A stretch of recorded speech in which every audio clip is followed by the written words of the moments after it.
चांद नजर आ गया। तवील अरसे बाद पूरे पाकिस्तान में एक साथ रमजान अल मुबारक का आगाज। मरकजी रोयते हिलाल कमेटी के पेशावर में इजलास के बाद चेयरमैन मौलाना अब्दुल खबीर आजाद का ऐलान। चांद देखने की शहादतें इस्लामाबाद, लाहौर और कराची समेत कई इलाकों से मिली। मुल्क भर में मसाजिद की रौनकें बढ़ गईं। कोरोना SOPs की पाबंदी के साथ नमाज तरावीह की अदायगी।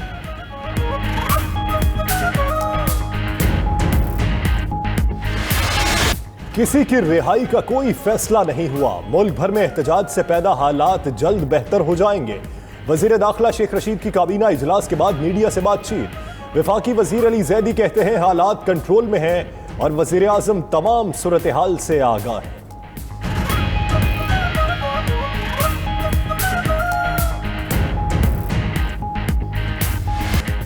पीपल्स पार्टी और ANP को इस्तीफों पर नजरसानी के लिए एक मौका दे रहे हैं। PDM इजलास के बाद मौलाना फजलुर रहमान की मीडिया से गुफ्तगू। बोले दोनों जमातों से मुकम्मल एहतराम के साथ वजाहत मांगी थी। ऑपोजिशन इत्तेहाद इसलिए नहीं बना कि ओहदों पर लड़े, आपस में बैठकर शिकवे दूर कर सकते हैं। मुतालिबात सुनने के लिए तैयार हैं। किसी भी पार्टी से 2 बंदे निकल जाएं तो पार्टी खत्म नहीं होती।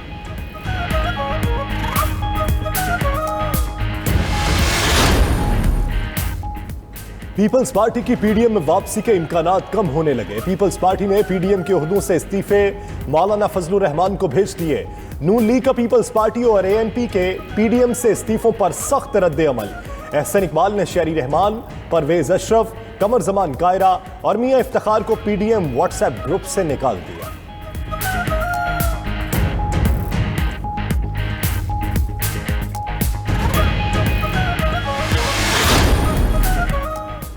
इत्तेहाद का एतमाद खोने वाली जमात की PDM में दोबारा शमूलियत की गुंजाइश नहीं। शाहिद खाकान अब्बासी कहते हैं PDM का मकसद निज़ाम की तब्दीली है। पीपल्स पार्टी का अपना रास्ता है, हमारा अपना। मजीद बोले 2018 का इलेक्शन चोरी हुआ, हाइब्रिड हुकूमत बनी और नाकाम हो गई। एहतसाब करने वालों का एहतसाब जल्द होगा।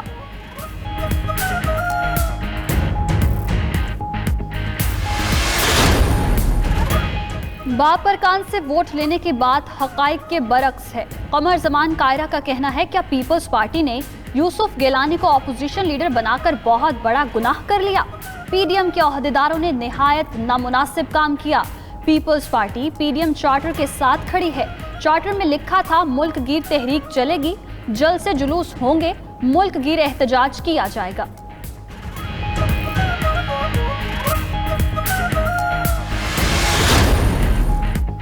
PDM का हुकूमत को घर भेजने का बयानिया दफन हो चुका। वफाकी वजीर फवाद चौधरी का कहना है PDM में बचगाना सियासत हो रही है। पीपल्स पार्टी को रूठे महबूब की तरह WhatsApp ग्रुप से निकाल दिया। इस्तीफों की सियासत खत्म हो गई। पार्लियामेंट को ना चलने देने वालों का नुकसान होगा। मुल्की मफाद के लिए सोचना तरजीह होना चाहिए। ऑपोजिशन को इंतखाबी इस्लाहात के लिए मिल बैठने की दावत देते हैं।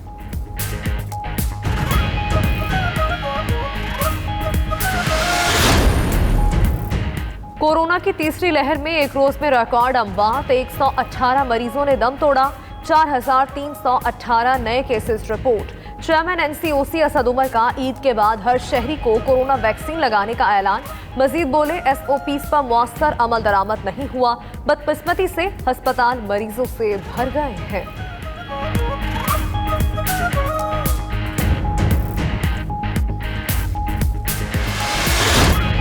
नेकियों का मौसम बहार, रहमतें और बरकतें बेशुमार। आ गया है माह सयाम, हमदो सना और कवालियाँ। खुसूसी जिक्र व अज़कार उलमाए कराम से होगी सेर हासिल बात। सजेगा खुसूसी दस्तरखान, स्पेशल रमज़ान ट्रांसमिशन रहमते रमज़ान के जरिए सहर रात 2:03 और अफ्तार 5:03 पर 92 न्यूज़ होगा आपके साथ।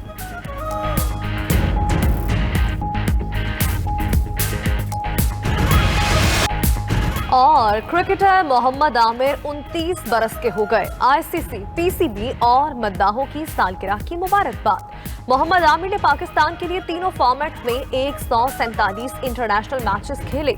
T20 वर्ल्ड कप 2009 और ICC चैंपियंस ट्रॉफी 2017 जीतने वाली कौमी टीमों का हिस्सा थे।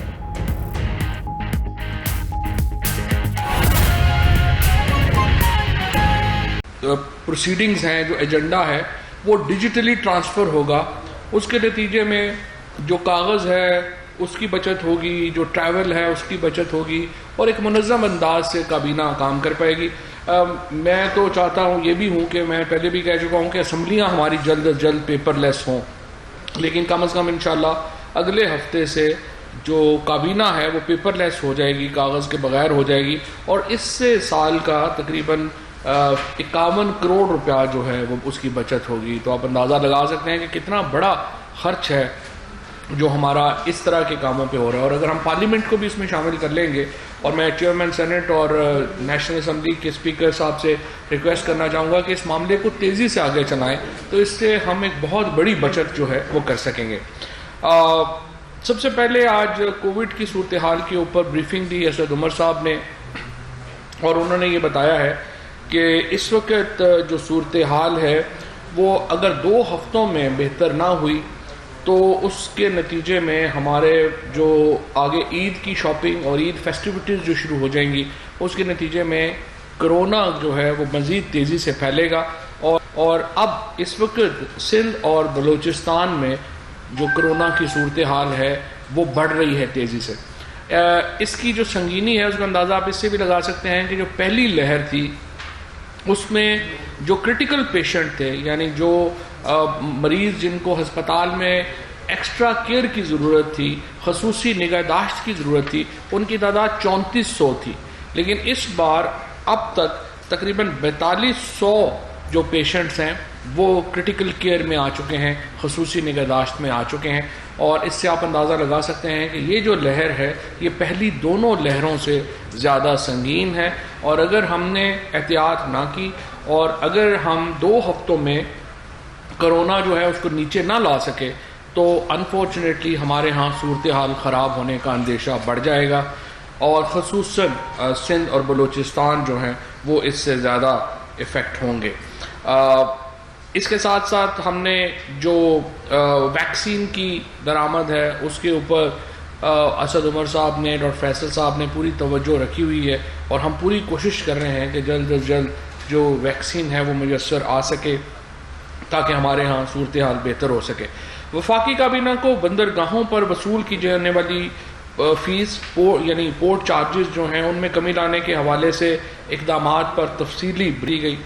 1992 और 94 से ये पोर्ट चार्जेस पाकिस्तान ने नहीं बढ़ाए, लेकिन अभी भी हम समझते हैं कि इसमें कमी की ज़रूरत है। एक पूरा ट्रांसपोर्ट और लॉजिस्टिक चेन है जिसको स्टडी करने की ज़रूरत है, जिसमें हमारा ट्रेन का फ्रेट शामिल है, जिसमें हमारा NLC का शामिल है, जिसमें हमारा प्राइवेट सेक्टर का ट्रांसपोर्ट शामिल है। उसको स्टडी करने के लिए अली जैदी साहब की सरबराही में एक लॉजिस्टिक कमेटी तश्कील दी गई है काबीना की, जो कॉमर्स मिनिस्टर भी उसमें शामिल होंगे, फाइनेंस मिनिस्टर भी होंगे, बाकी तमाम मुतल्लिका वज़रा भी उसमें शामिल होंगे। और ये कमेटी जो है ये अपनी रिकमेंडेशन तैयार करेगी। लॉजिस्टिक पॉलिसी तो पहले ही आ चुकी है, उसको भी ज़ेरे बहस ला के तो एक मुकम्मल जो सॉल्यूशंस हैं वो उनको जो है वो काबीना के सामने लाया जाएगा।